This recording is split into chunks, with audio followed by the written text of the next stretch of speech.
Halo anak-anakku semuanya, selamat pagi. Bagaimana kabarnya hari ini?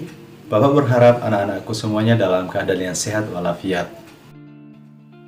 Hari ini kita bertemu lagi di dalam pelajaran Pendidikan Agama Katolik dan Budi Pekerti, pelajaran 4. Hari ini kita akan belajar tentang kemampuan dan keterbatasanku. Anak-anakku, setiap pribadi manusia memiliki kemampuan dan keterbatasan yang berbeda-beda. Allah menganugerahkan kelebihan, keterampilan, dan kepandaian secara cuma-cuma kepada kita. Oleh sebab itu, setiap kita secara masing-masing juga memiliki keterbatasan dan kekurangan. Baik anak-anakku, hari ini sebelum memulai pembelajaran, mari kita awali dengan doa pembuka. Dalam nama Bapa dan Putra dan Roh Kudus, amin. Ya Allah Bapa dalam surga, pada hari ini kami akan memulai pelajaran kami. Kami hendak mempelajari tentang kemampuan dan keterbatasan kami. Semoga apa yang kami pelajari hari ini dapat menjadi pegangan hidup kami untuk mengenal diri kami masing-masing. Semua doa ini kami haturkan kepadamu karena Engkaulah Tuhan yang mulia dan berkuasa kini dan sepanjang segala masa. Amin. Dalam nama Bapa dan Putra dan Roh Kudus. Amin. Anak-anak, hari ini kita akan mempelajari tentang kemampuan dan keterbatasanku. Yang perlu kita garis bawahi adalah kita harus memahami apa makna dari kemampuan dan apa makna dari keterbatasan. Kemampuan berarti kesanggupan, kecakapan, atau kekuatan. Contoh misalnya, Axel sangat pandai bermain sepak bola. Artinya, Axel memiliki kemampuan untuk bermain sepak bola. Sedangkan keterbatasan berarti suatu keadaan yang sangat terbatas atau kurang. Contoh, Pak Made selalu menggunakan tongkat ketika berjalan. Nah, Pak Made mempunyai kekurangan dalam berjalan, tidak bisa jalan tanpa tongkat. Artinya Pak Made memiliki keterbatasan secara fisik. Anak-anak, setelah kita memahami pemahaman dasar tentang kemampuan dan keterbatasan, sekarang mari kita lihat pandangan kitab suci. Kitab suci yang mau kita ambil dari Surat Rasul Paulus kepada jemaat di Roma. Anak-anak bisa sambil membacanya dalam buku paket yang telah dibagikan. Nah, di sini Pak Didi mau menggarisbawahi beberapa poin yang perlu kita ingat. Yang pertama, Rasul Paulus menekankan tentang karunia yang Allah berikan kepada setiap manusia.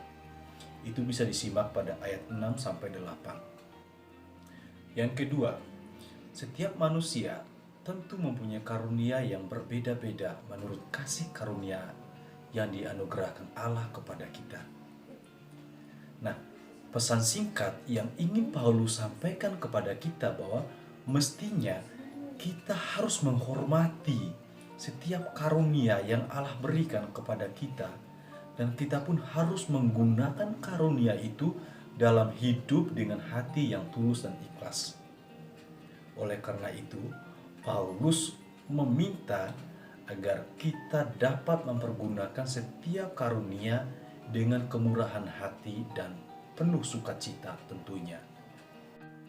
Baik, kita pun harus memahami ada dua hal penting, yaitu kemampuan dan keterbatasan. Yang perlu kita pahami dari sisi kemampuan, Allah menganugerahkan manusia aneka kemampuan, bakat, keterampilan, dan kepandaian secara cuma-cuma.